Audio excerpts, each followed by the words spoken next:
G'day and welcome back to the Voice of a Veteran podcast. This episode is a special episode with the one and only Mr. Andrew Papadopoulos, or simply Andrew Pap, one of the most recognisable names in the Australian fitness community. I travelled to Perth to have a chat with Pap, who's actually a veteran himself, and was really amazed by the conversations we had. He really affirmed himself as a warrior of not only physical training, but mental and mindset. And this episode is full of amazing insights of this guy and his journey, and it was so inspiring to sit and listen to a man who really has it figured out and has been on his mission for a long time now. So tune in. This is a really great episode with some key takeaways for anyone who is listening and wants to focus on some mindset and some motivation and really hear from a very, very authentic Australian himself. Welcome back to another podcast episode of Voice of Veteran. I'm here with the man, the myth, the fitness legend, Mr. Andrew Pap.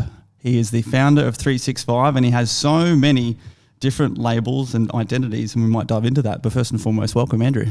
Heston, thanks for having us, mate. Appreciate being here, and thank you for travelling to the West Coast, and I'm glad we could connect. Absolutely, yeah. For those who haven't seen this, I'm over here in, where are we?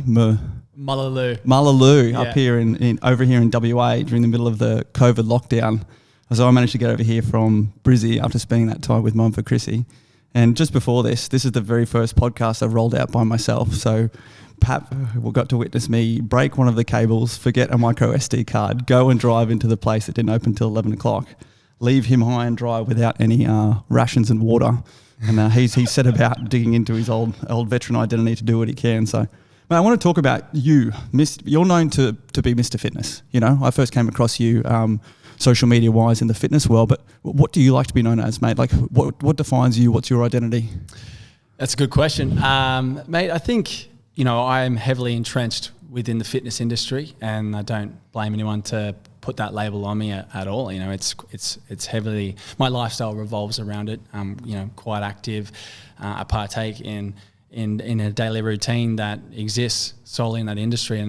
But I really want to be someone who is not only trying to lead by example, but I want to be someone who has built themselves in a manner that can support others. I've always wanted to live a life of service, regardless of where that may be. And for me, that's where I get the greatest fulfillment, is using my strengths and learning from my weaknesses to gain empathy, to gain experience and develop strategies and methodologies that can assist people in one way or the other. Gotcha. A life of service. Tell me about that. That's a great piece here, particularly for our community. But mate, you've been a veteran yourself, but like you said a lot, you really enjoy supporting and helping others. So tell me about this life of service and what that means to you. Well, mate, I've had humble beginnings, and that had allows me to gain a perspective on both sides of the fence. So I came from a family that was broken and decimated with mental illness. Okay. So everyone in my family, bar myself, has mental illness, whether it's schizophrenia, bipolar, multiple personality disorder. So growing up in that aspect and seeing my parents deal with this and slowly fall into a lower socioeconomic chain. We went down to the bottom of the ladder where we needed government housing. People came to bring us food. Like we hit rock bottom. Wow. And coming from a position where my parents had their own, they started in a tough place, but they built themselves up and they started their own business and gained some success. But seeing it all crumble underneath them and out of their control, their circumstances were really tough. And I had to kind of learn this and understand it and gain awareness of this fact growing up. So I was forced to mature quite early. And the experiences that I had, both personally, within the family, within my environment, it shaped me. It wasn't my identity. I didn't choose. It didn't dictate who I was. I had to respond in a manner that would be conducive for me to do what I believed I deserved.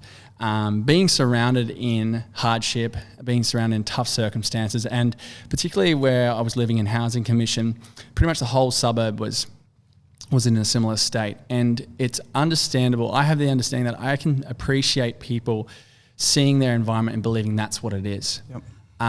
Because you're conditioned to it.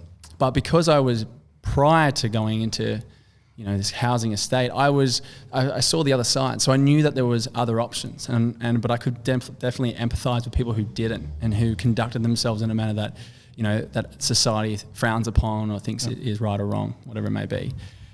But having that, it was more of a coping mechanism, and I needed to respond in a way that wouldn't be self-destructive. And that's where I've gained a lot of my certain philosophies and a lot of things that have built strong foundations quite deep. Gotcha. Mate, there's a lot there. Wow, some very humble beginnings. And it's interesting part for me sitting here hearing that is, I obviously had no idea about that about you, and it's not something that you bring to your front. A lot of people would potentially use something like that as potentially a level of entitlement to enable them to achieve progression or shortcut progression. But you've definitely really self-made yourself. Well, I guess my next question is, what does mental health mean to you? It probably means a lot more to you than it does most people. Talk to me about that. You've seen it from the clinical extremes through to just everyday life. So tell me, mental health. What does mental health mean to Andrew Pap? Well, for me, getting involved with being active and being around positive, like-minded, positive people is a necessity, and having that support network. But as you said, I've seen the darkest parts of what the mind can do. Yep. And I've seen the strongest parts too. Yep. So I've seen both sides of the fence. And I guess what I've also witnessed is that, for me, having this determination and the ability to continue to march forward and push forward no matter what is in front has derived from knowing that's always my choice at the end of the day. Yep. And seeing my family had that choice taken away from them. They didn't choose to become ill. They didn't choose to lose their livelihood and deal with the conditions that it brings.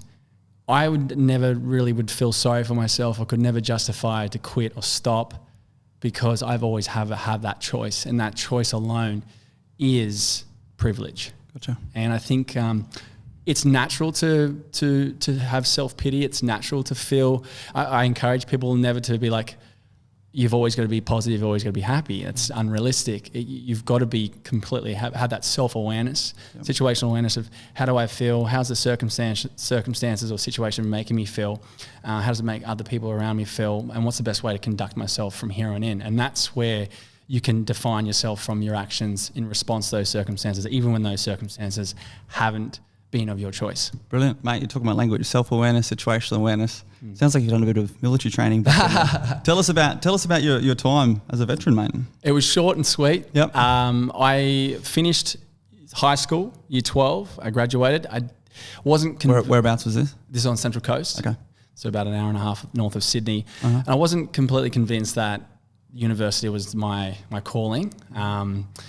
And a few of my friends joined up for the gap year, and I just thought, I really enjoy physical fitness. I conduct myself quite well in a structured environment, and this is an opportunity that you can't experience outside the ADF. So and this is ADF gap year. Gap year. Yeah, got it. Okay, correct. Cool. Yeah.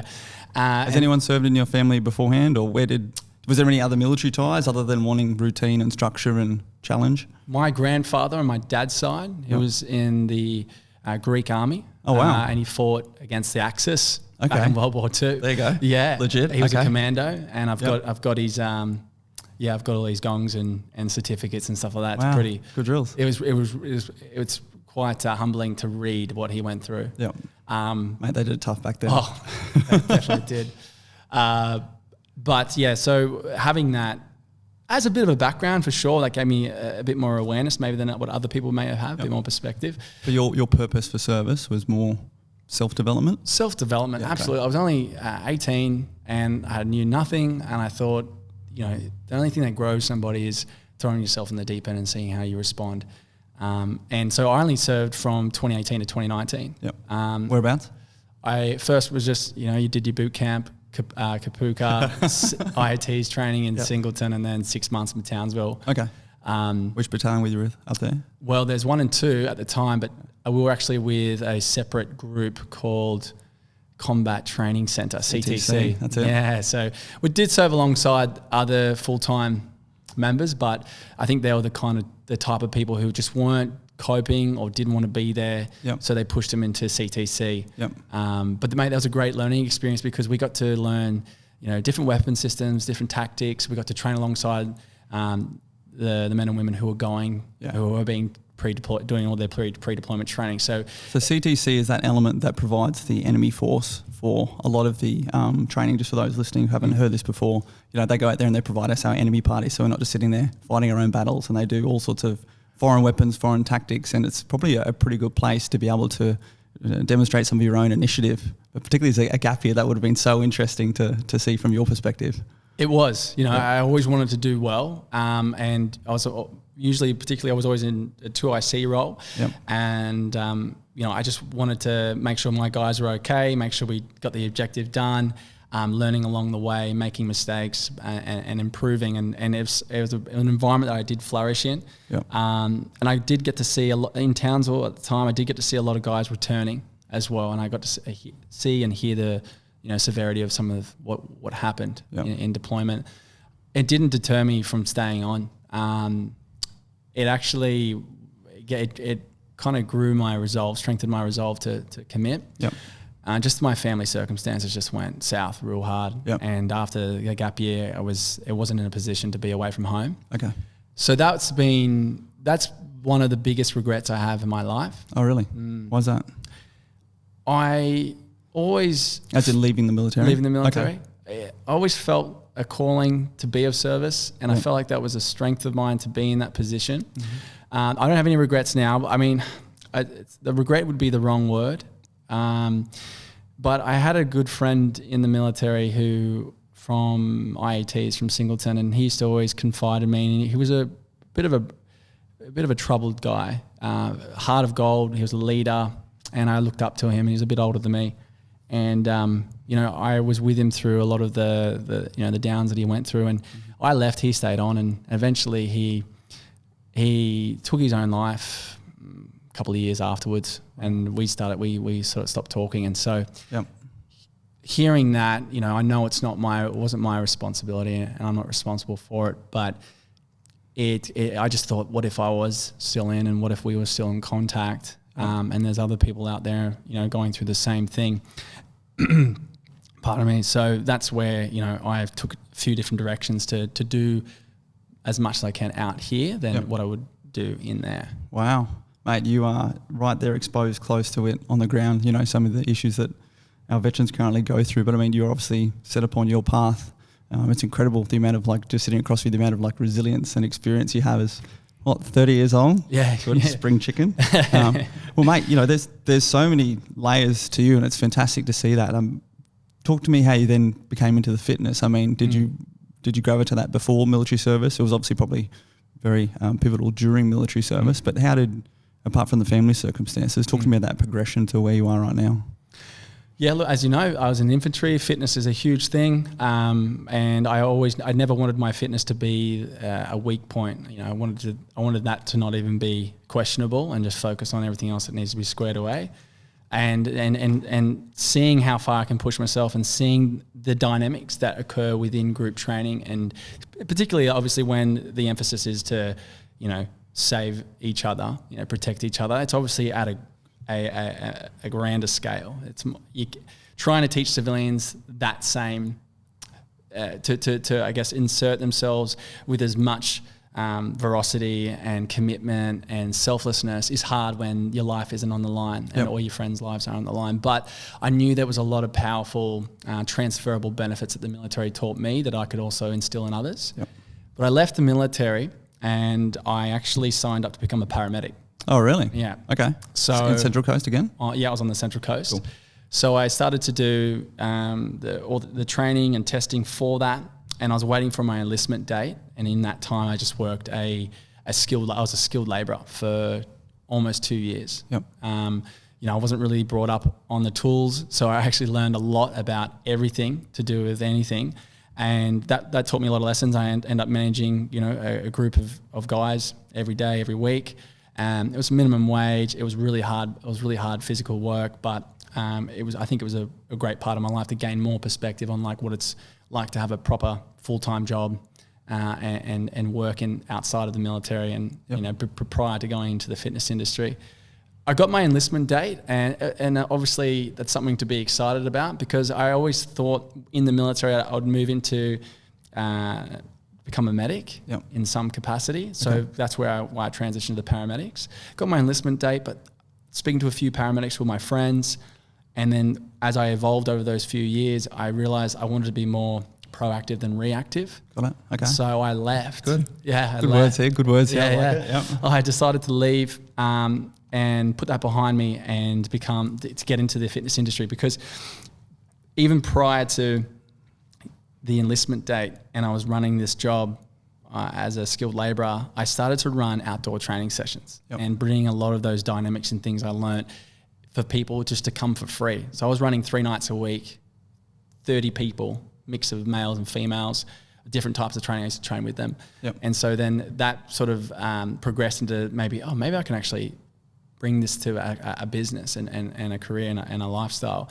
And so I just, at the time, I was sleeping on my sister's couch. I had pretty much no money to my name, and I had 2 mates who went in the military with me and lifelong friends, and they said to me, like, Pap, we know you got a great concept. We know you got the right aptitude for it. We just know that finances is not on your side. So they loaned me $5,000 each. Yeah, right. That was enough to buy a shitty van, nondescriptive white vehicle, some crap equipment. I actually, one of my mates, Neville, he's actually a vet as well. He helped me pry these big logs out of like a park to use those. We attached handles onto it, got jerry cans and ropes, all your generic stuff.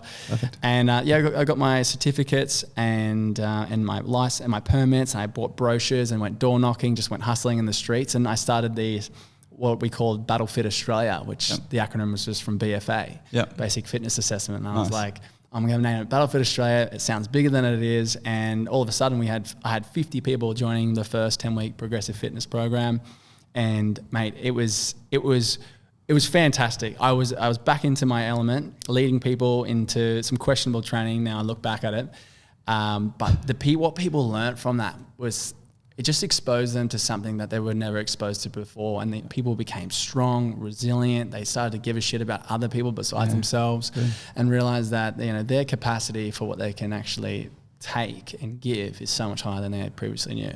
Right, and that's it. Sitting from the outside, watching the way you do your fitness is, a lot of people, work out for a purpose, primarily be that like a superficial purpose or a physical purpose or even like a performance result. But the way in which you go about doing your things, it's all those second and third order effects in the mental and the emotional realm. You're talking about building up resilience, building up that camaraderie, building up that all those personal elements of those people. You can tell that's where you probably really get your drive from. While there's fantastic physical outcomes, they almost, when I'm watching you from the outside, feel like the fitness is sort of a byproduct of that mental and emotional alignment. Absolutely. I'm not training elite athletes. I'm not training sporting teams. That's not my realm. I give good, structured, scientifically proven, backed programming. But like you said, that is the byproduct. That isn't the end goal. We're building real people here, and that's where I'm sure we can talk later where the 365 comes in. What are you doing now? Tell us what you are doing now. Well, currently, I've moved to WA. You have? So Western Australia. All the way over here. All the way from the East Coast. With your beautiful wife. With my wife. Everyone, it's not fair. What was your wife? Former Miss? Miss Universe. Yes. Australia. Yeah, right. There we go. These babies are going to come out doing burpees and walking the runway. That's fantastic. Right. Yeah. No, mate, it was an opportunity we weren't looking for a fresh start. We weren't looking to escape, but we were looking to build.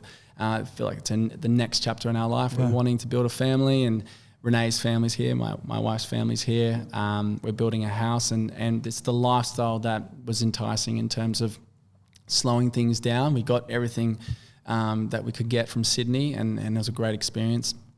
But we also saw, the good and bad in a heavily metropolitan area where people are all looking to prove themselves one way or the other. And the fitness industry can be riddled with some poisonous people and poisonous thinking. Very inauthentic, I find it. Yes. Yeah. So I'm sure there's other industries, and I've heard, but it's all the same. But it's all the same, right? Just people in general can be like that. So I thought, okay, let's go over. Let's look at starting this next chapter in our life and continue on. So we're sitting here in a studio that I've just leased out. It's pretty cool. Yeah. I'm going to give it a facelift, got new equipment coming in, and this is for my own training, but also to film content. Gotcha. And this is for 365? The Everyday 365. So that's an online program where we focus on training, nutrition, but mindset is a massive pillar in that. You know, we want to retrain people's thought processes on how they pursue their goals, understand why they're pursuing their goals, their relationship to said goals, but also, you know, gain further awareness of themselves and their environment. Because if your default setting when times are tough is to take action in ways that aren't conducive to you achieving goals, you're always going to be circling back to where you started. Gotcha. Right. So because it's easy to take positive action when things are good. It's easy to get to training. It's easy to eat right when everything is going your way. We all know that. Yep. When shit hits the fan, which it will, it's just a matter of time, how do we respond to that? And so if you start to build certain mindset capabilities and you know, certain ways of thinking, and we talk about topics and subjects and themes that are thought-provoking, that make you question and think, and we want people to be fluid. We want you to be fixed in one way of thinking. Yeah. And there's so much information and noise out there, particularly in the fitness industry. It's hard for people to know which way is up, left, down, absolutely. right. It's very saturated. Right. Yeah, it's saturated. So if we give people some clarity, some structure, and some ground in their own self, and if they can do that, then they can have the ability to take every day one step at a time, just in the right direction. It doesn't have to be a race. Nice. As long as they're in a net positive, the results will come. Net positive. I like that. It's quite progressive. So there's a lot of given on your behalf. Have you know much about the love languages? I've heard a bit about love language. Yours 100% is acts of service. You enjoy doing things for others. But I'm intrigued to figure out how you derive value from what you do from people. You know, you get a lot of value giving to people, but what makes you tick? How do you need to feel valued doing all this? Or how do you derive value when there's not others around to prop and support you up, or to provide you with the opportunity to support them? Yeah, well, that's it. I mean, I think there's a quote out there, and I don't know who said it. I'm not going to pretend. I'm going to paraphrase this and butcher it. Along the lines of, we suffer a lot more in our imagination than we do in reality. Yep. And I feel that if you can't be in a room on your own and deal with what's going on, and with your own demons and what's happening within your life, then you're no good to yourself and you're no good to anybody else. So I think squaring away your own mindset and understanding that, you're not perfect, you make mistakes, things aren't easy, but you're doing everything you can, and you surround yourself with people who are similar, who are like-minded. That gives you the ability to go, okay, well, what does make me feel fulfilled? What gives me satisfaction, gives me purpose, belonging?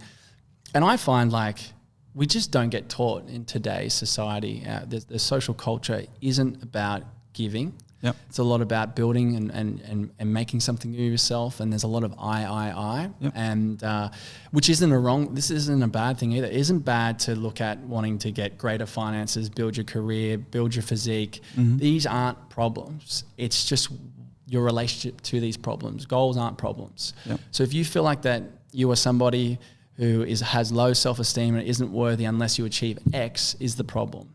Because you've got to realize that we're all individuals with our own identities, and we all have our flaws, but that's a part about being human. Yep. And trying to solve them, live with them, overcome is the journey of life. And if you can be happy with who you are, if you can know your strengths and weaknesses is who you are, and something to continue to evolve and sharpen, then everything else around you are just extras. Yep. They aren't the be all end all. And I think that's what we've been flipped around. You'll get everyone will start favoring you and liking you if you get this many followers, if you drive this car, if you present yourself this way. The superficialities. That's materialistic, superficial kind of. So how do you derive your value though? Well, like I said, Heston, my value, mate, is me doing everything I can to.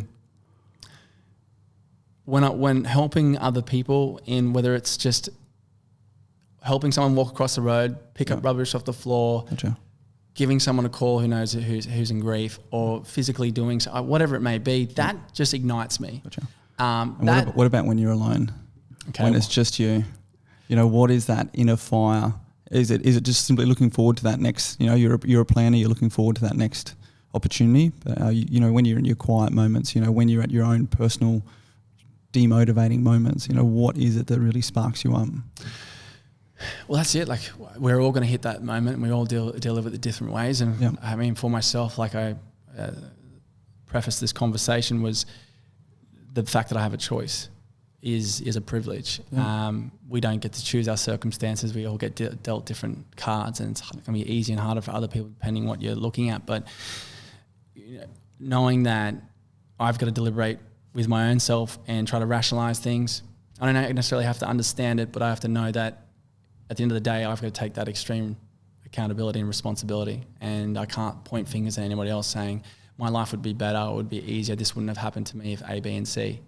And I just taking that stance is empowering, it's invigorating, and you want to teach others that because it kind of sets you free. That's it, taking control of your own narrative. Yeah. I was saying this beforehand, during my career, went from a place where I was, performing at the top of my game and then sort of getting out, struggling to find a bit of purpose, a bit of that identity. And one of the quotes I just personally love is, wouldn't it be sad if all too late you realise you're the only person holding yourself back? And it sounds like you're never holding yourself back, mate. That's pretty fantastic. And everything I've learned over this last even couple of months with some of the success with Voice of a Veteran, it's been, so many times been sitting there waiting for, Big Brother or whatever to, be doing these things on your behalf or whatever. And then as soon as you sort of hit that switch and realise that literally, you're the guy or girl who can make this happen, it's pretty incredible to sort of appreciate that headspace. And, that's what I get to see from you, mate. You're just doing it.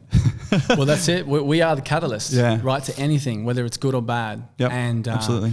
And it's so easy to lose your way, and whether it's self-destructive behaviour or you depower yourself, so to speak, when you put that into other people. And I'm not perfect, mate. I've got my flaws, and I constantly do.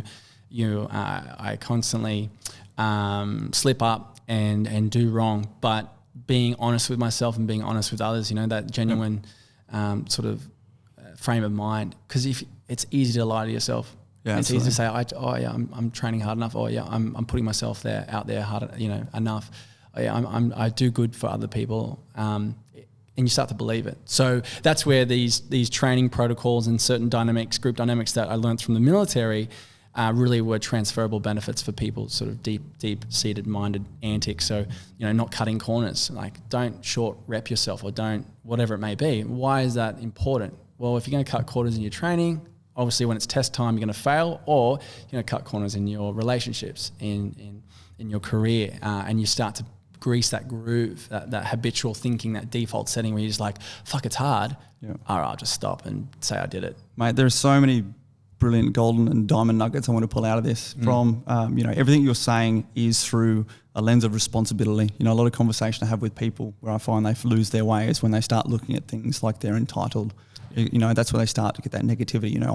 I deserve better than this, I deserve this, whereas everything you're saying is, no, I'm actually responsible for this, be those successes, be those failures.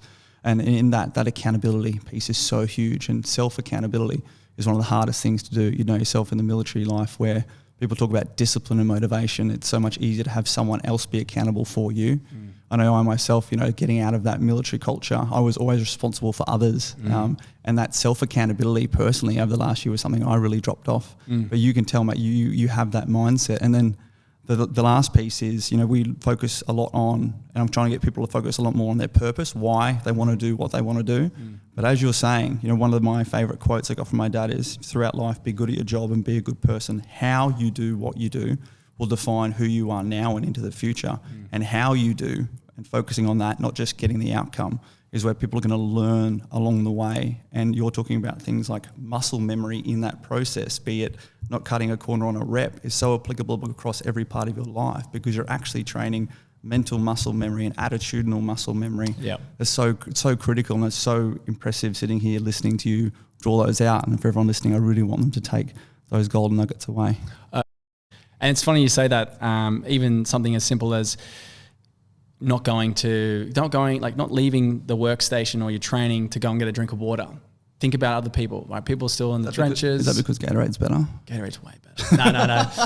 Essentially, let's win and lose as a team. And don't have your hands on your hips. Don't have your hands on your head. Don't be in the fetal position. Like, think about how you stand, your posture. Your posture is a reflection of your mindset. And as a group, if you all can be standing tall and you can all be shaking your limbs out, ready for the next task, rather than hands on your knees, hands on your head, wimping, thinking, oh God, fuck, what am I doing in my life? Yeah. Your posture is going to make a change. Yeah, and this is just basic, right? One of my last jobs was flying around the country. I ran the selection course for commandos and support staff, and we would fly around the country to do the entry tests. You had to do a 2.4K waving run and a march and all this. And for me, there was a time that people had to come under, and that was it. And I stood there. You could come in, 14 minutes under the time, or you can come in 14 seconds under the time. And all I had my staff assessing was how that person crossed that line, and I had all my staff watching how they conducted themselves afterwards. Yeah. And you'd have the guy who got out the front and smashed it, just leaps and bounds, but then he collapses and carries on like a bloody stuck pig. Yes. Through to the last person who is, busting their ass. They can't just jog in. Yeah. Casual as a daisy, busting their ass, and they want to die, but you could just tell they had that self-respect, they had that composure, because that's the people that have that self and situational awareness. Those who just smash it, they're just self-aware about their own results, but being situational aware does require more effort, but you're so on the money there, mate. It's impressive to hear that in the civilian world. I like it. Yeah, well, I started a charity, and we can talk about it in a little bit, called Trek for Vets, and what the premise is, essentially one of the acts that we do is we go, we do the midnight to dawn march. So we start at midnight and we trek through the night, and we finish at the dawn service. And it's just, it's phenomenal watching people who have never done it before, thinking it's going to be a casual walk, and you've got a pace. It's just, you're stepping out real hard. You can go clean skin, or you can have, torsion bar, weighted vest, pack, whatever. And it's a mixture of military, ex-serving and civilians. And seeing people going, oh fuck, like I really depend on the person in front of me and behind me, and you can just watch people break. Yeah. Before they even start, or as they're starting, you can just see mentally, things mentally. There's like, we're 3Ks in, we've got another 20 to go, and my heart rate's jumping through my mouth. My legs are already sore. What the fuck have I done? And just that self-doubt and exposure to something new. And that's where the team comes together, and that leadership comes in, and people rally together and like, why are you here? Like, you should know why you're here. It's beyond you. It's beyond your difficulty. You're sacrificing a night of sleep. You're sacrificing, obviously, the torture it is to pack march through the night, and then standing up for an hour at the dawn service. That is so insignificant and so small compared to for the real reason that we're doing it.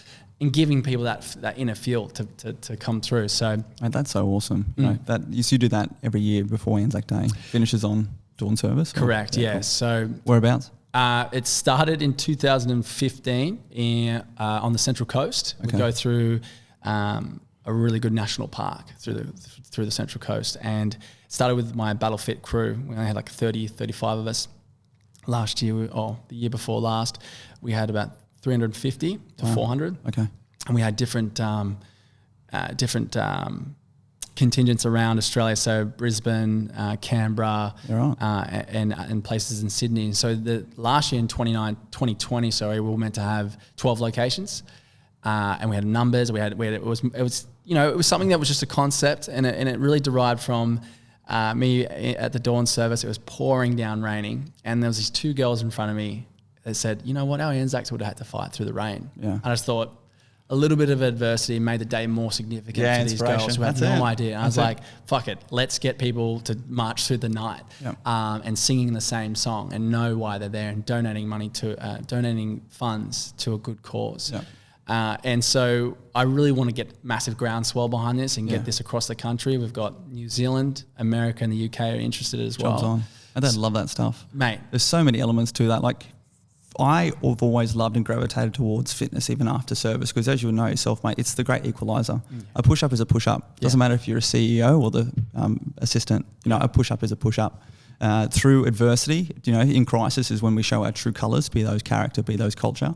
And given adversity, that's when actually people either come together, show their true character, or fracture apart. And then even our commando trainings, what you can't bring about in physical fitness and activities, the weather can help you out with. We would drop people out in the Sydney Harbour through to, just being cold and wet as well as tired and hungry.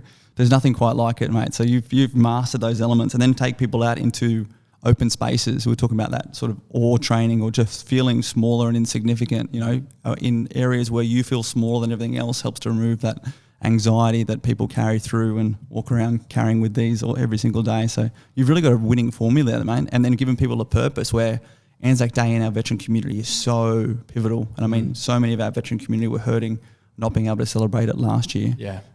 Plans for this year?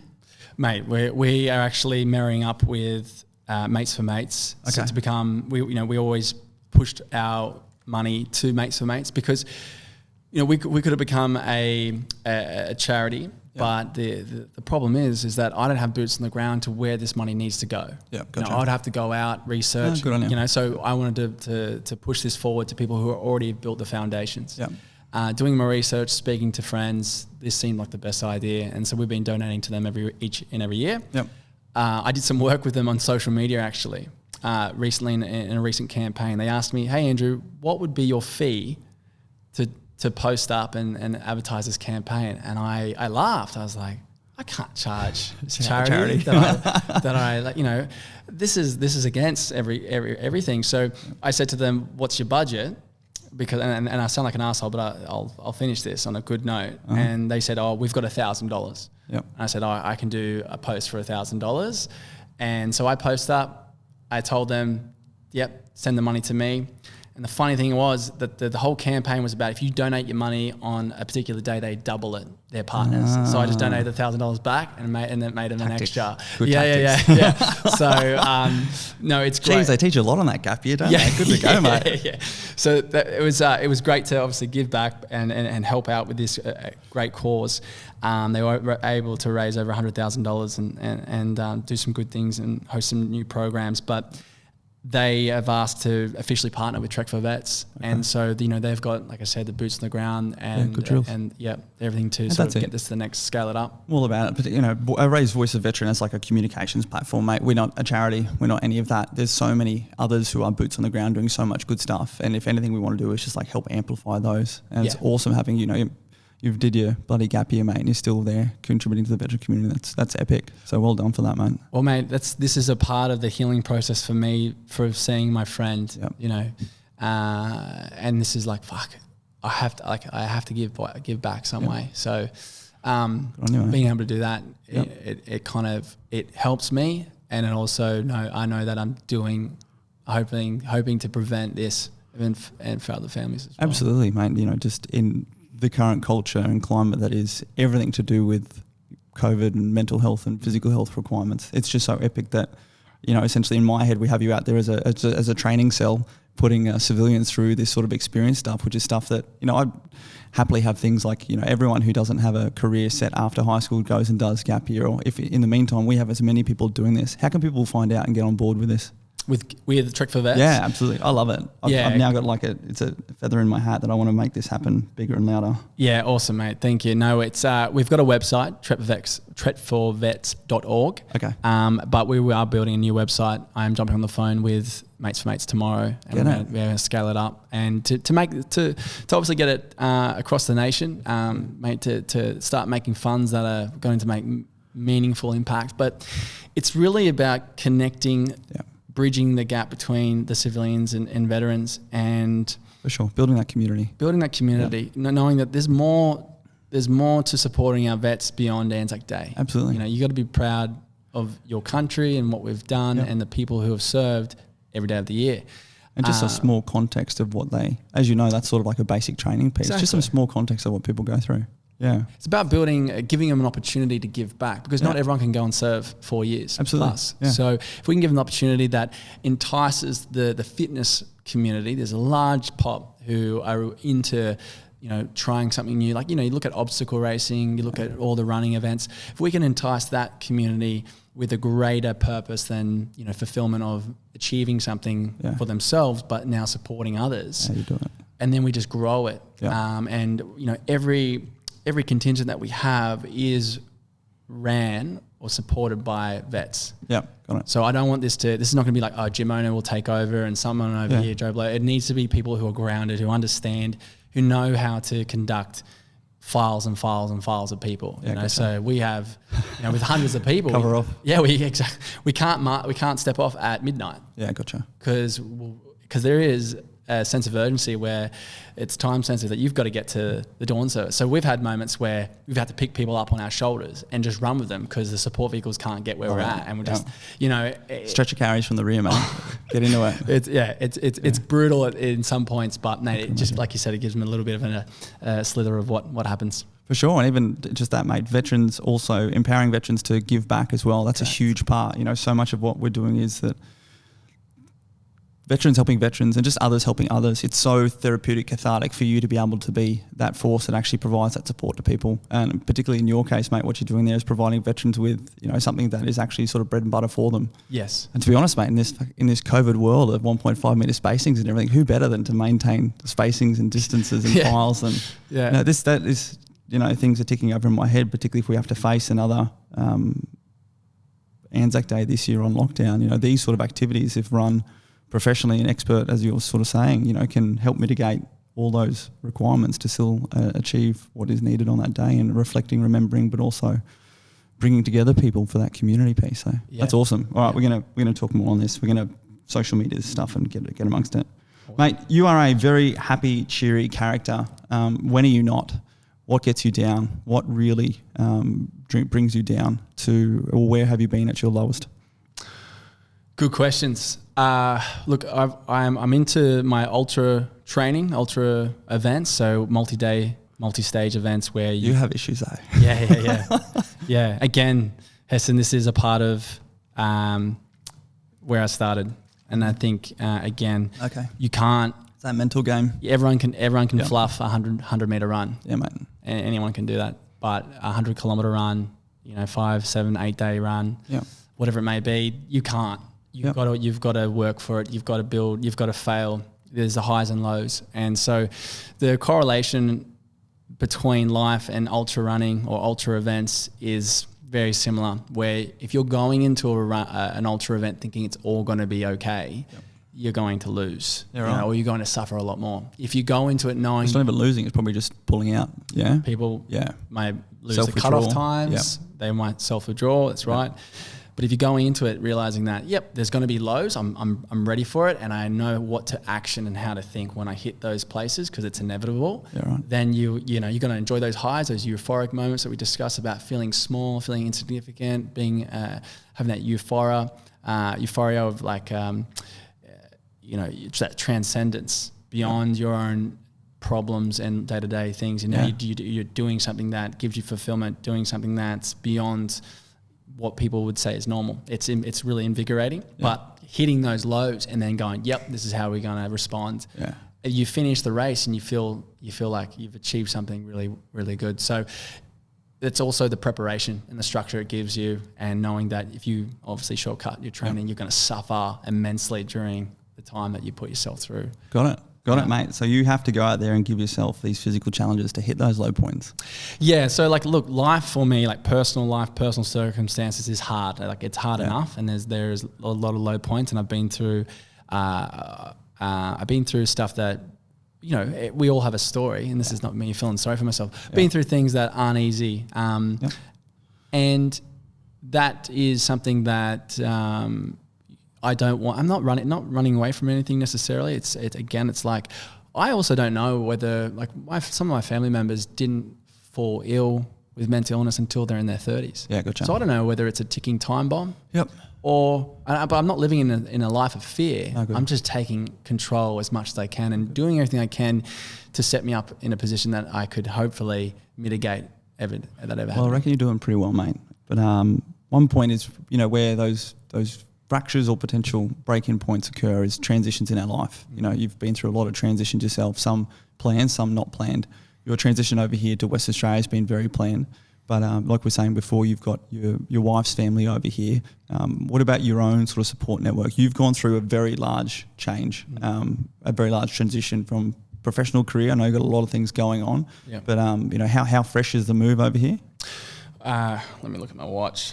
It was about 26 days ago. Okay, gotcha. So you've gone through a big transition piece in your life. You set about, I can tell, you set about establishing your routine. You have your sanctuary here. You have your places. What's your sort of support network like over here? It's all your wife's family, and what do you need to help you stay motivated and engaged? Look, support network is massive. Yep. And I haven't been in touch with my family for a number of years now. And losing that, because I think people have a preconceived notion of what family should be. Absolutely. And so I was thinking, I've got to stick around, I've got to support, I've got to be their rock. And then it came to meeting Renee's family and being at, certain functions with them and realizing, oh wait, hold on, is this how a functioning family carries themselves? I'm like, it really exposed how dysfunctional things were for me. Yep. Trying to mend it, trying to make it work, it didn't work, and I realized that you've got to choose your family. Yep. Family by blood is, I understand that concept, but we can't pick our family by blood, but we can't pick our family we keep. Exactly. Yeah, mate, exactly right. And so I understood that sticking with them wasn't going to be in my best interest and not for my future. So I had to do what I had to do. And coming across the country, Renee and I moving to the next chapter, this was the obvious choice. Renee's family's fantastic, and they are a massive support for me. Yeah. But at the same time, I'm still in contact with my brother. He went through something similar that I did. Okay. He lives up in Cairns, and we get to chat on the phone. We didn't speak for 7 years. Yeah, right. And he's 12 years older than me, and he's a great guy. And having that base in my corner is really good. Yeah. But this fitness community, I've been burned hard from certain individuals and certain groups within the community, but I've been given so much more with my 365 community, the active escapes, these fitness retreats that I do, Trek for Vets. And I believe that what I put out there, hopefully people can see that it's coming from a real place. And when they reciprocate, that's where that support comes in. Yeah. You talked a lot about that fitness community piece. You're all out there. For me, on the outside, it looks like you're spread pretty thin as far as what you do. But what I can see is you actually have a very good routine. And it sounds like that emotional support at home is obviously Renee, and you probably have your own type friends. Have you brought more friends over here, or did you have friends over here as well? Or? Well, all my lifelong friends on the East Coast. I have acquaintances through 365 and through Active Escapes, and but there's been an amazing amount of response of people reaching out saying, hey man, I'll take you on this trail run, we're going to go up here, check out this surf spot. Oh, awesome. Okay. Which is really cool. Here in the local community. Yeah. Don't get that on the East Coast, mate. No, that's right. Unless they want something from you. Exactly. No. So having that is, I understood that like friends are important, of course, but it's what you need. Yeah. That's the biggest thing I've learned even most recently is, that some people aren't meant to be in your life forever. Yeah. And you just got to find those that value add to you and end up making you happy. Particularly someone like yourself, mate. I could see that you would attract a lot of people who want things from you. Yeah. Whereas finding those people who don't and actually value add to you. Do you have a big circle of friends, or do you just have that sort of tight-knit crew? I have a small group of mates who I've known since... Some I've known since I was 7 years old. Okay. And some I've known since I was 18. Yeah. But we've all been through everything together, and we're each other's groomsmen. We catch up when we can. We're going through this next phase of our life, being 30, and that's it's good to have. Yeah. And I actually catch up with them on online playing Xbox, Call of Duty. Get he's into it, mate. Look, I did not pick that. Yeah. Oh, that's your bloody creative release, is it? Yeah. It's fun to explain. But that is my time to unwind. Yeah. Because when you train and you're physically exerting yourself, you're not thinking about problems because you're in that headspace of like got to get done. But that's physically taxing. Yeah. And so I can't always physically tax myself when I need to switch off, because reading a book, watching a movie, my mind wanders. Yeah. So getting into a game where it requires 100% of your focus, I'm with you. It's not physically taxing. That's where I get that release. But it's about once a week I get to play it. Oh, get allowed to? I'm allowed to. You're rationed, are you? I'm rationed hard. So I'm like, oh, Renee, you got a dinner with your friends again? How long? Okay, yep, no worries. Enjoy your time. Have you got like a full chair and headset? I wish. No, I've got a headset. What's your call sign? What's your nickname? Oh, it's embarrassing. Tell me. Pappy boy. Happy boy. I've had it since I was like 13 on the original Xbox, and I've just stuck with it. Happy boy. Mate, you're going to be inundated by all forms of Call of Duty. Yeah. Assassins at the moment. Yeah, let's link up. Are you a camper? No, not at all. You're the one that like jumps and throws grenades. Yeah, I get after it. I don't get my sleeping bag out and chill out. Oh, good. Jeez, the poor old campers, mate. I haven't touched that stuff in ages. Yeah. But it's going to be very interesting, sitting here watching, mate. You've been through a lot. I think you're one of the most like well-grounded, well-established dudes as far as like your own personality. It's impressive to see. And you were talking before about the fitness community. I've dabbled in it just as far as raising and building business, but not as a trainer. And mate, you are all forms of a symbol that people would become competitive with and want to cut you down. Like, I'm sick of it in Australia, this tall poppy cutting syndrome, and this is, we're 2021, people listening to this, you've got a guy here talking about accountability, responsibility, about his passion to help others. If you heard words like entitlement, if you heard words that sounded like arrogance, then you're definitely not listening. It's people like you we should be propping up, but we don't do that, and particularly in the fitness community where it's a pretty saturated terrain, and a lot of people think that their shit is the best going around there. How have you had to deal with that? I'm sure you've had it coming in from left, right and centre. Yeah, absolutely. And you said it, you pitched it well. People, I think trainers in particular are more concerned what other trainers think about them than their actual clients, their health and well-being of their clients. And it's such a low fruit to attain your certificate 3 and 4 that there's no high bar entry, that you don't get to weed out people who shouldn't be there. There's fantastic trainers out there who want to do best for others, and you can see that. And regardless if they're just a glorified timekeeper at a particular group gym setting, or they're academically pushing athletes, you can see the people who are focused on their craft and want to support their community and create a great culture.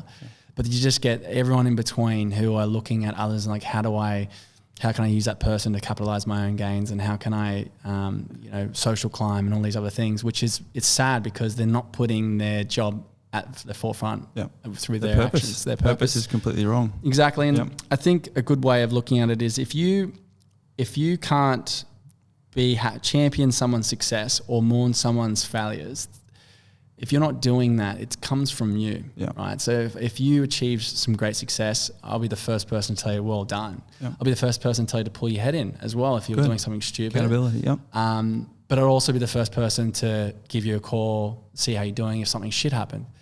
That's because I'm secure in myself and what I'm doing. And I find that people who are the first ones to point fingers and stomp on someone when they're down, and the people to talk behind someone's back, and like you said, tall poppy syndrome, when there's some success achieved, it's just complete reflection on themselves. And knowing that doesn't make it easier to bear with, but I think understanding it is going to help you. Okay, well, I've just got to keep the focus on me and what I'm doing.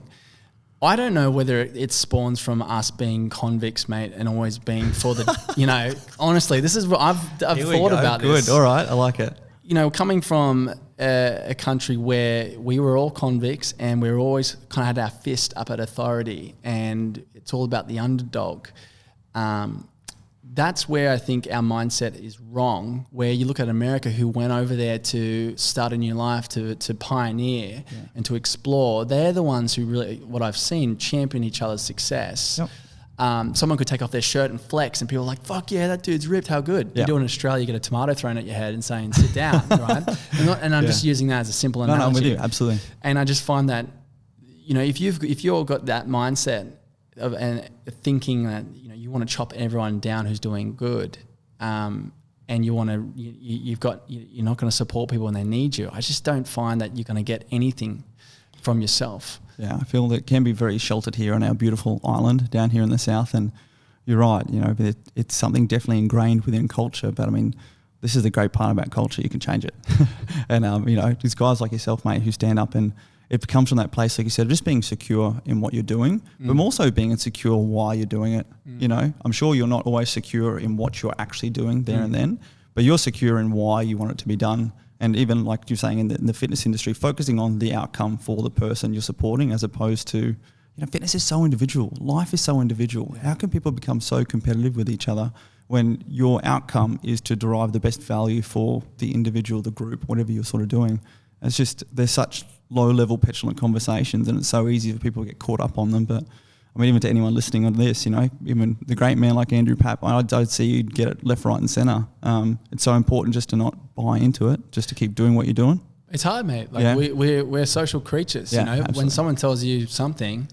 but do they tell you, mate? Do they ever say it to your face, or is it always... Oh, don't worry. I've sat down with individuals and ambush them and said, oh, I heard this and that. And they just melt, mate. They melt. They don't know how to conduct themselves. But besides, there's certain individuals and whatever is going on, it is that culture that exists.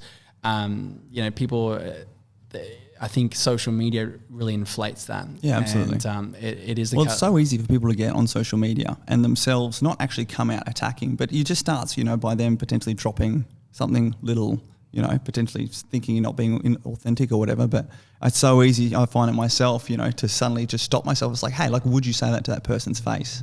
Imagine if we just all went about doing that, how much easier it would be. Because they're never the people that do it to your face. Nah. And unfortunately, doing it yourself is then rubbing off on someone else. It's the smallest little steps we can put in place. Yeah, it is a double-edged sword. It serves for good and for bad. You have all the military sayings. I like it. Yeah, it's a good one. It is, mate. I mean, it is for good and for bad, and it's really up to the user. And again, it's you got to be responsible. Whether you have 5 followers or 5 million followers, you got to be responsible for the content you put out there. Yeah. Not everyone has an account to change anything. Some people just do it because it makes money, or it's their own ego, or it's a hobby. Yeah. All right. So you can't have one big thing I learned a few years back was to stop putting my own expectations onto other people. I can't expect people to conduct themselves the way that or hold the standards that I do, because I would get angry and frustrated. And I also would see that because this is not saying I hold a certain standard and that's the pinnacle or the premium standard. There's many things that I'm building and I'm the first one to admit when I've done wrong and my weaknesses. But not everyone thinks like that. Yep. When shit happens, people think about poor me or whatever it may be. Yeah. People don't conduct themselves in certain ways. So I think I have to be more empathetic, and so not put those expectations. So I can't expect people are going to get around me like I would for someone and say, good job for doing A, B, and C, or let me help you out. And if someone doesn't do that for me, I'm not disappointed. Yeah. This is this conversation on vulnerability versus weakness. It sounds like you have fully matured to appreciate that, they're not all weaknesses. Being vulnerable is actually a fantastic part about being human, because as soon as you take on something that you're not good at, or something that didn't go the way you wanted to, or something that does affect you, it actually empowers you. It puts armor on that and adds it to your repertoire. What does that sort of word vulnerability mean to you? Mate, it just reminds me of being a young kid, just dealing with the issues that I had to face. And your family is your soundboard, your rock and your support system. But when those issues are occurring from within, what do you do? So I had to go through a lot of self-processing and understand. I had to mature quite quickly to survive and move forward. So I've had that appreciation of not neglecting how I feel and my mother did teach me how to be a very good communicator. And I was able to take that through into everything that I've done, and it's really enabled me to gain insight and empower myself, like you said, not to let it drown you out and say that weakness and vulnerability are two different things. I think that's something that we all need to appreciate and give thought, because too many of us are overwhelmed by our weaknesses and think that aspect of vulnerability, I guess, especially with the army, especially being a man, especially maybe even this day and age, we have to feel our own feelings. Yep. And we get taught not to. And so I'm someone... catch up to you. Yeah, I'm someone on the cusp. It's like, you got to feel it, but you got to put things in perspective. Yeah, absolutely. You can't let it control you. You need to control your feelings. Yeah. Yeah, nice. All right, mate, there's been so much covered here. I'm sitting here. I like to call these my mental fitness sessions. We talk so much about mental health. One little thing, if I can try and change, is mental fitness. I see a psychologist, I see a psychiatrist. They're my mental health sessions, but it's just conversations, like these that help you build those pathways and mind frames in your own head. Speaking to others helps draw things out, feel more relatable, even to your story, mate. Yeah. You feel a little bit more human to me just sitting here talking to you. You're not just fucking biceps and burpees. But, mate, what's the biggest lesson? This is those questions. The biggest lesson in life that you've learned so far, if you could go back and talk to whoever, your younger self, you probably got like myself who's like, I'm happy with every lesson that I've learned. But something that you feel that, someone listening could be empowered by just what you've learned throughout your life to date. Look, I did actually say this earlier in the podcast, and I'm going to have to reiterate it again, because it's a piece that doesn't matter the severity of the situation and circumstances that you're going through, whether it's light or very heavy, it's a universal truth. that we define ourselves not by our circumstances, but by how we respond to those circumstances. Because, you talk to people about, I didn't choose this, I didn't choose to lose my job. I didn't choose for someone to pass away. And of course you didn't. And it's fucking shit, right? Of course that sucks. Of course you can be angry. Of course you can be upset. But continuing that path, that self-destructive thought, continuing not to do anything about it and pointing your fingers at other people, it's going to take everything away from you, anything that's left. And if you want to rebuild or capitalize on any opportunity, it just comes down to yourself. And it's the small things. Like for 12 months straight, I didn't pee in the shower. That was a challenge I put to myself. And let me explain my thought process on this, mate. Before I love that segue. That was good. Yep. Before everyone turns this podcast off, I was thinking to myself, peeing in the shower, it's easy, it's comfortable, it's convenient, efficient. Yep. It's efficient. But if I can't stop myself from peeing in the shower, how can I achieve anything worth having? Wow. So mate, it's so simple. We are going to have the pee-free challenge, pee-free challenge. Shower pee-free. Yeah. Wow, that's incredible. Yeah. And I know it's so simple and it's idiotic, but no, it's huge, mate. It's actually a huge thing. And during this last period, we stepped up a support group for a bunch of people who have been caught in lockdown and hotel isolation, and a lot of that stuff coming down to routine and discipline. And so many people are great with routine and discipline when they have extrinsic motivations, when they have others holding themselves accountable. But it's actually through our own individual accountability, holding ourselves to accountable for something that only we can hold ourselves accountable to, that you actually achieve real personal growth and self-development in those private moments. Unless there's someone in the shower making sure you don't pee. It's so, this is where we say things like, you'll hear people like Admiral McRaven and Obama, making your bed in the morning. Yes. You can do, these are things that you don't have to do, but just small individual steps throughout the day to help hold you accountable, because it actually shows to you, hey, I can do these things. Yeah. And that's really where I fell off the rails getting out of the military. I was around my platoon or my company of dudes all the time, and I was always in a leadership position, whatever. And it was actually during those times where I had nothing more than just to look after my dog, and thank God I had to look after my dog, that I really realised that I was terrible at self-accountability unless I was in front of others. So I'm going to take that not pee in the shower metaphor and run with that, mate. That might even be the intro to this podcast. Who knows? Hey, mate, it's a big lesson. And I think, like you're saying, and that's that's the philosophy of the 365 is, people are like, oh, do I have to train every day? Is it train every day for the 365 days? And it's not. It's far from it. It's that every day presents itself as an opportunity to be able to take that step in the right direction, no matter how small or big it is, and about building sustainability and building habits that help change your default setting to serve you. Yep. And that's where we have those little things where it could be, whether it's meditation, whether it's movement, whether it's some small things you can do for your own self-building, self-empowerment. Yeah. And it goes such a long way, because everyone looks at somebody who has achieved X and thinks, I got to do what they're doing. Yeah. When it's not the right way. You are so far from doing what they're doing. You need to do what they did to get there. Yeah, gotcha. And that's it. And then that's the biggest thing. Like, why would I get a client? Someone's like, oh, I want to deadlift. I want to go get as strong as I can. I wouldn't go, okay, what's your first time in the gym? Just pick up that 300 kilo barbell off the floor. That expectation on yourself is you're gonna fail.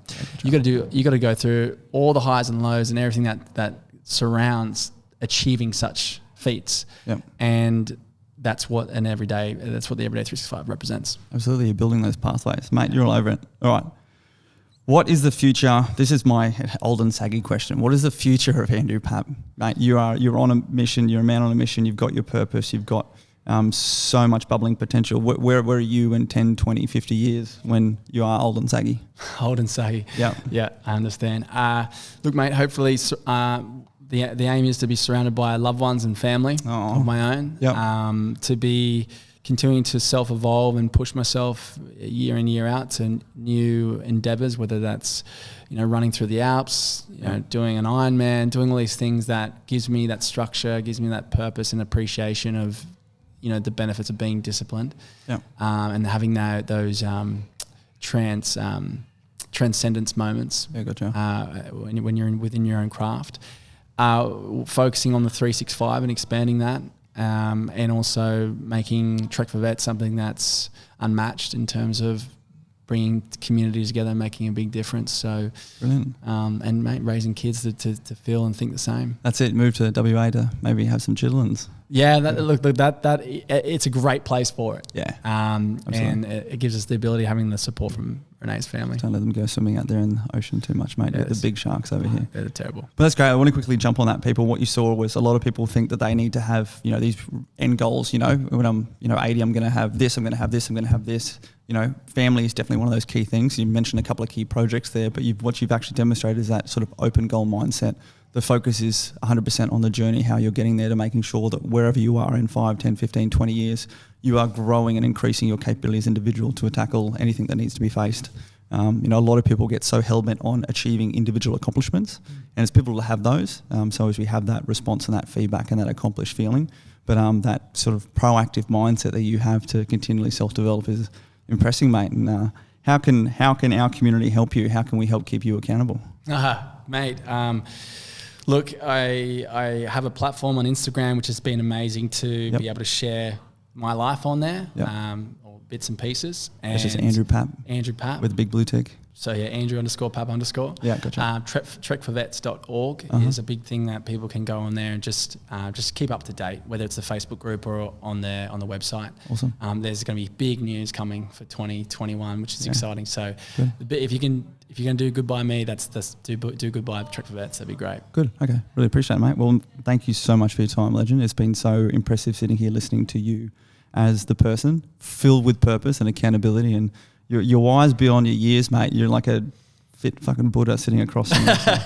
So, we are going to have you back on, mate. We're going to have you back on to do an authenticity ambush. I'm not going to tell you what that is. Good. But what I like to do with the Voice of Veteran community is too many people I think go around and just do one-off podcasts. Yeah. But like I said, what are your aspirations? What are your goals? You're going through a transition in your life. I'd love to come back and check in with you and see how you're going. Absolutely, and see some reflection and see some progression and see if you are practicing what you're preaching, mate. That's where I enjoy. That's great. You can put me under a microscope. But yeah, good. I mean, at the end of the day, like 7 years ago, I would not think I'd be here. Yeah, good, mate. And so it's one thing that, particularly speaking to individuals who are going into the fitness industry, where they're doing the Cert 3 and 4, and they're asking, how do I become a trainer and, active escapes? How do I achieve my own online business? How do I open up a gym? And you're like, these are great goals to go for, to endeavor, but you've come into an industry that's to serve others. Yeah. And if it doesn't manifest itself in those key concepts, the concept will still be there, but might manifest itself in you being a nurse, you being a dietitian, you being something else. So I think as much you want to be focused and set in on one idea, have that fluidity and an ability to pivot when necessary to continue that, that, like we said, that key element of purpose and drive and authenticity. Something's going to derive from it. Yeah, absolutely, mate. I look at you, and you've been doing this for much longer than me, in saying that it's only been the last few months that I've finally appreciated that I don't need all these achievements. I just need to be doing what makes me feel the most value, makes me feel happy, what is my true and authentic purpose, and everything else will come to it. Yeah. And it's very impressive sitting here with you to actually appreciate you've been doing that for years. You've been doing that the whole time, mate. That's really impressive to see and impressive to keep watching. And thanks so much for having us on. Thanks, mate. Thanks for having us. Pleasure. See you, mate. Thanks for listening to the Voice of a Veteran podcast. We really hope that there were some key takeaways that might help you, be they relatable, be they aspirational. But we're not just here for your entertainment, so please make sure you remember, move on and action from here. And that's it, guys. If you've heard something here today that has truly helped you, it's our duty to share that information with as many as we can. Support is about being proactive, and that's taking action to better our own lives as well as the lives as many mates as we can. We love your support getting these messages out, so please subscribe, go to our YouTube, Facebook, Instagram, LinkedIn, Voice of a Veteran. Catch you next time. See ya.